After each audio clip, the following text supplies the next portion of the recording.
আপনি নিজেকে সংখ্যালঘু ভাবতেছেন কেন এখন বলেন তো? আবার দাবি দেওয়া করতেছেন কেন? আপনি হিন্দু মুসলিম মিলেমিশেই থাকেন, আপনার দাবি দেওয়া আসবে কেন? দাবি দাবা দেখেন দেখেন, আপনি যে প্রশ্নটা করছেন না না, 5 তারিখের পর আপনি আপনি যদি as a ঘটনা বাংলাদেশি, শুধুই বাংলাদেশি, আপনি এদের মধ্যে কেন সংখ্যালঘু বলতেছেন? আপনি সংখ্যালঘু ভাবেন কেন নিজেকে? আপনি এই বাংলাদেশি। জন্য কি আমি ভারতের কাছে ধর্ণা দিব, ভারতের নেতৃত্বের কাছে ধর্ণা দিব? না, ভারতের দরকার নাই, আমি বলতে আপনি নিজেকে সংখ্যালঘু বলতেছেন কেন? আপনি কিন্তু বলেছেন আপনি ভারতের নেতৃত্বের কাছে ধর্ণা দিয়েছিলেন। আমার দরকার নেই, সংখ্যালঘু বলেন কেন? আপনি বাংলাদেশি বলেন।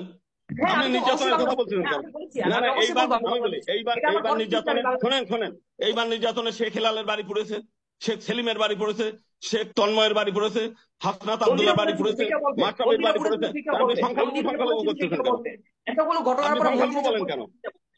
আপনি আমি সংখ্যালঘু একটা বললেন কেন? বলতে সংখ্যালঘু নির্যাতন। ধর্মভিত্তিক কোনো নির্বাচন পদ্ধতি হইতে পারে না না। না, আমার দরকার ধর্ম নাই, সংখ্যালঘু বললেন কেন? আপনার মাশরাফি কি সংখ্যালঘু? মন্দির যে মাশরাফি পড়েছিল সংখ্যালঘু? সেটা একটু বলেন। শেখ তন্ময় সংখ্যালঘু? শেখ হাসিনা পালাইছে, শেখ হাসিনা সংখ্যালঘু? আওয়ামী লীগের প্রত্যেকটি আপনি মুসলিম বাড়িতে মানে আগুন ধরেছে, সে কি দুঃখের সংখ্যালঘু? বিষয় হচ্ছে এইটা, দুঃখের বিষয় হচ্ছে এইটা, প্রত্যেকবার হিন্দুদের অধিকার চাইতে গেলে আওয়ামী লীগ বিএনপি ভারতে এই না না, প্রোপাগান্ডা আবার গুলো আবার চালানো। হিন্দু বলতেছেন এই কেন? জন্য আপনি বাংলাদেশি হন, আপনি সার্বভৌমত্ব মানেন, বাংলাদেশি বলেন, হিন্দু মুসলিম আবার ভাগাভাগি করতেছেন কেন? হিন্দু বলবেন কেন? হিন্দু মুসলিম ভাগাভাগি, এই পয়েন্ট আপনি আনতেছেন, আমি আনতেছি না। হিন্দু মুসলিম ভাগাভাগি যেহেতু তো তুমি একটা দেশের আচ্ছা, মধ্যে তো এই যে আট দফা, তাহলে আট দফাটা আসে কিসের ভিত্তিতে? যদি শুধু বাংলাদেশি হন, শুধু বাংলাদেশে যা আছে এতেই মানিয়ে নেন, আর নতুন করে দাবি দেওয়ার দরকার নেই, মেনে নিয়ে থাকেন। কেন আবার দাবি দেওয়া আসবে এই কেন? এই সিদ্ধান্ত কি আপনি করে দিতে পারেন যে কে কোন না দাবি না, করবে না এই করবে? এই এই আট দফার মধ্যে, এই আট দফার মধ্যে কি মুসলিম সম্প্রদায়ের কোনো দাবি আছে? যেখানে হিন্দুদের দাবি এবং যারা এদেশের মধ্যে তার মাইনরিটি মানে পিপল আছে তাহলে তাদের আপনি দাবি তো আছে, বিভাজন করে, তাদের আপনি দাবি যে আমারে তাদের দাবি। বিভাজন করতে বলেন, আপনিই তো বিভাজন করতেছেন। আট দফাটা শুধু হিন্দুদের জন্য দাবি করেন কেন? বাংলাদেশের তাহলে আপনি মুসলিমরা নির্বাচন, নির্যাতিত হচ্ছে না? আচ্ছা ঠিক আছে, আমি যদি আড্ডা হওয়ার প্রসঙ্গে না তাহলে আপনি ধর্মভিত্তিক নির্বাচন চান এই দেশে? তা আপনি আট দফা দাবি করতেছেন কেন? আসেন, আপনিও দাবি বাদ দেন, আমরাও দাবি বাদ দিই। আপনি বাদ দেন।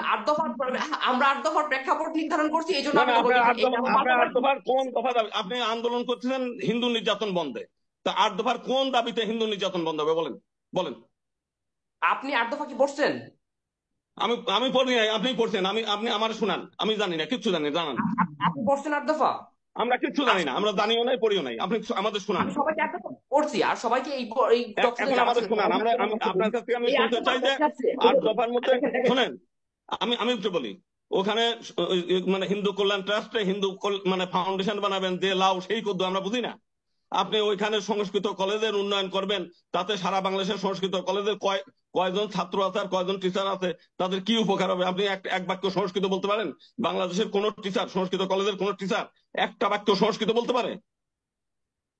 আচ্ছা এর আপনি জন্য কি দেবত্ব এই শোনেন, পার্টির আমি বলি, মধ্যে এটা আপনি থাকতে দেবত্ব পারে? শোনেন শোনেন শোনেন শোনেন শোনেন, আপনি দেবত্ব সম্পত্তি আইন করতে চান, দেবত্ব ভোট করতে চান, ওই আইনের মধ্যে বলা আছে যে এই দেবত্ব সম্পত্তি বিক্রি করা যাবে, এবং প্রণামীর হচ্ছে 10% টাকা ওই ভোটকে দিতে হবে, জানেন এটা? চট্টগ্রাম থেকে সারা বাংলাদেশে হিন্দুরা এসে ওইটা বন্ধ করছিল, আবার ওইটার দাবির মধ্যে আপনি ঢোকাইছেন।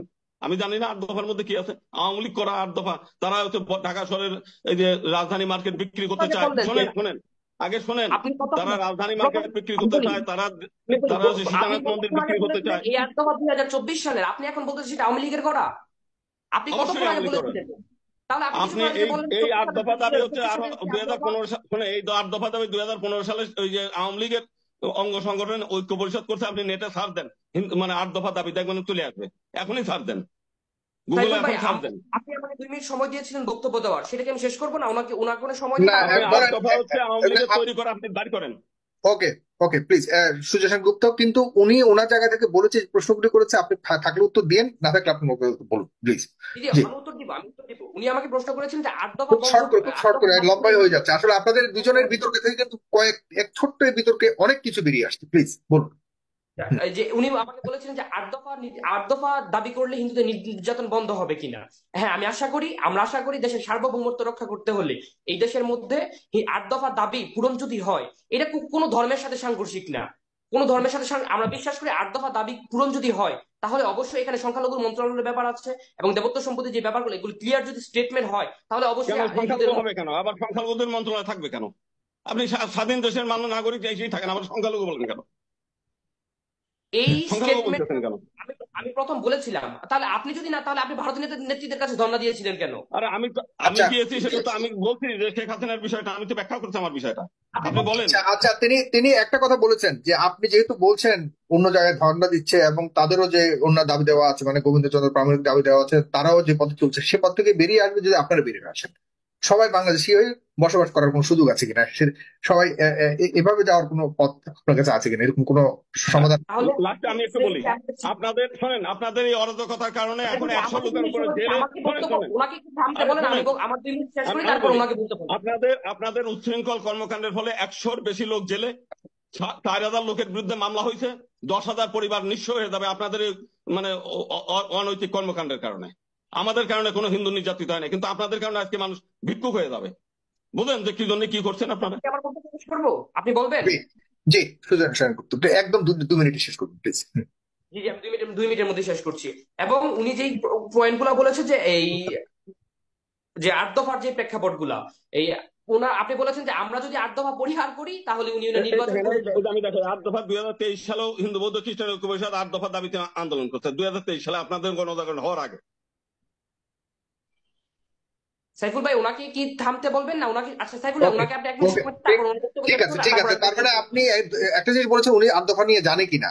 তো অতএব আপনি উত্তর পেয়েছেন যে উনি ভালোভাবেই জানে, এবং এই আন্দোলন আত্মফা নিয়ে আপনাদের আগেই ওনারা শুরু করেছিল, এটা উনি দেখাতে চেয়েছেন। এবং আমি একটু 2 মিনিট একদম আনডিস্টার্ব শুনতে চাই একটু প্লিজ, বলুন। আচ্ছা, আপনি জি, আমি ওনাকে একটা সর্বশেষ একটা প্রশ্ন করতে চাই, যে 8 দফা যে উনি সর্বশেষ আপনি বলেছেন উনি শুরু করেছিল, ওইখানে কি সংখ্যালঘু মন্ত্রণালয় ছিল? উনি আমাকে প্রশ্ন করেছিলেন আপনাদের 8 দফা দিয়ে কি এই হিন্দু নির্যাতন বন্ধ হবে?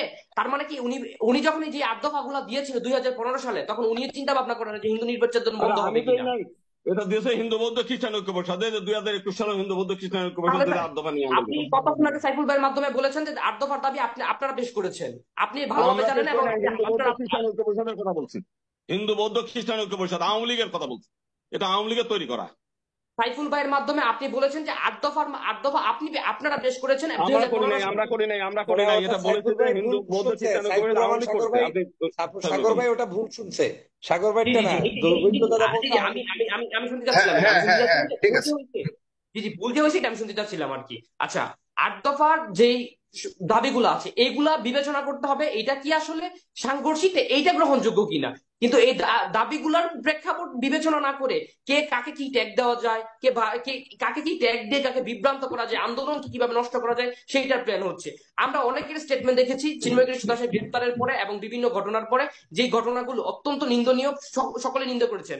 যদি চিন্ময় কৃষ্ণ দাসকে যে মামলায় গ্রেফতার করা হয়েছে, তারেক ভাই যে প্রেক্ষাপট গুলো বলেছিল, যদি ওনাকে এই মামলায় গ্রেফতার করা হতো বা এই এভিডেন্সে গ্রেফতার করা হতো, আমি কিংবা আমাদের সাধারণ হিন্দুরা কখনোই প্রশ্ন করতো না যে ওনাকে এই মামলায় কেন গ্রেফতার করা হলো। ওনাকে যে দেশদ্রোহী মামলা করা হয়েছিল, ওনাকে সেখানে বিএনপি যদি সেই আন্দোলন এই ওনার সমর্থন করতো, তাহলে অবশ্যই বাংলাদেশ মেজরিটি সংখ্যক একটা বিএনপি দল, মানে অনেক মানুষকে নিয়ে তারা দল চালায়, তাহলে অবশ্যই তারা নির্ধারিত ভাবে তাকে ফিরোজ খানকে দল থেকে বহিষ্কার করতো না। এবং বহিষ্কার করার মাধ্যমে বিএনপি এই কথা স্বীকার করেছে, এই কথা সরাসরি বলছে যে এই দেশদ্রোহী মামলা এটার পক্ষে আমরা না। আচ্ছা, পরে যদি বিবেচনা করি এই মামলার গ্রাউন্ড যেটা, এবং আমি যদি চান আপনাকে এই মামলা এটাকে দেখাতে পারি কে একজন প্রথমত যদি একটা জিনিস বিবেচনা করেন যে রাষ্ট্রদ্রোহী মামলা পতাকা অবমাননার যে ব্যাপারটা হয়েছে, পতাকার নিয়ম হচ্ছে সন্ধ্যার পর কোনো পতাকা জাতীয় পতাকা উত্তোলন করতে পারবে না। কিন্তু আপনি যদি সেই ঘটনাটা পর্যালোচনা করেন, আপনি দেখতে পারবেন সেই পতাকাটা ছিল সন্ধ্যার পরে, এবং সেইখানে গেরুয়া রঙের একটা পতাকা ছিল। সেটা কোন সংস্থার পতাকা সেটা আমি জানি না, বা আমি জানতে চাই না। এইটার বিরুদ্ধে চিন্ময় প্রভুকে গ্রেফতার করা হচ্ছে। এই গ্রেফতারটা কি আসলে গ্রহণযোগ্য একটা দেশের জন্য, স্বাধীন সার্বভৌমত্ব দেশের জন্য? আমি এই কথাটা কখনো প্রশ্ন আসতে পারি না। মানে সবসময় এটা প্রশ্ন থাকবে যে যে ব্যক্তি যে দেশদ্রোহী মামলা দেশের কোনো অংশ না, সে দেশের মামলা কিভাবে রাষ্ট্রদ্রোহী মামলা সে করতে পারে? একটা রাষ্ট্রদ্রোহী মামলা করতে গেলে কি করতে হবে? সে দেশের একটা প্রথম শ্রেণীর উচ্চ পর্যায়ের মানুষ হতে হবে, এবং হচ্ছে সে রাষ্ট্রদ্রোহী মামলা করতে পারে কিনা সেটা হচ্ছে ভাবতে হবে। তাহলে এটা নিশ্চিত হয়ে যাবে চিন্ময় কৃষ্ণকে যেই মামলায় গ্রেফতার করা হয়েছে, সেই মামলাটা গ্রেফতার করা উচিত হয়নি।